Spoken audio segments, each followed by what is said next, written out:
الحمد لله وكفى والصلاة والسلام على من لا نبي بعده. أما بعد فأعوذ بالله من الشيطان الرجيم. بسم الله الرحمن الرحيم. يريدون ليطفئوا نور الله بأفواههم والله متم نوره ولو كره الكافرون. صدق الله العظيم.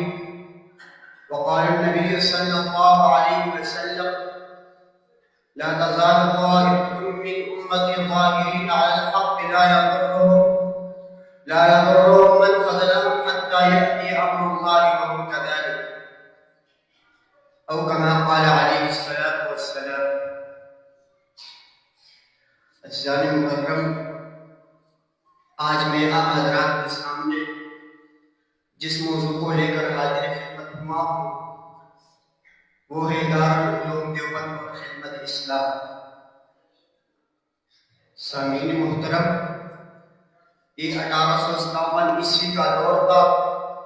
ملک و ملت ہر طرف سے امان تھا، خصوصاً ہندوستان کا مسلمان جس نے گزرے ہوئے کل ہندوستان کی 18 لاکھ مربع میل زمین پر اپنے اقتدار کے گھوڑے کی تھاپ سنی تھی. اس خطے عرض پر برطانوی پرچم لہرا رہا تھا. خیرات بانٹنے والا ہاتھ دہلی کے جامعہ مسجد کی سیڑھیوں پر ایک مانگتے دکھائی دے رہا تھا.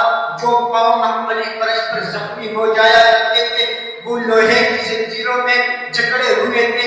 اذانوں کی جگہ گرجوں کی گھنٹیاں سنائی دیتی تھی. غلامی کی زنجیریں مضبوط ہوتی چلی گئی. نہ صرف دہلی کا لال قلعہ اپنے مکینوں کے لیے جیل خانہ بنا ہوا تھا بلکہ سارا ہندوستان فرنگ سلطنت کا زیر اقتدار آ گیا تھا. ہندوستانی تمدن سکڑتا چلا گیا. اسلام کے اصول عیسائی سلطنت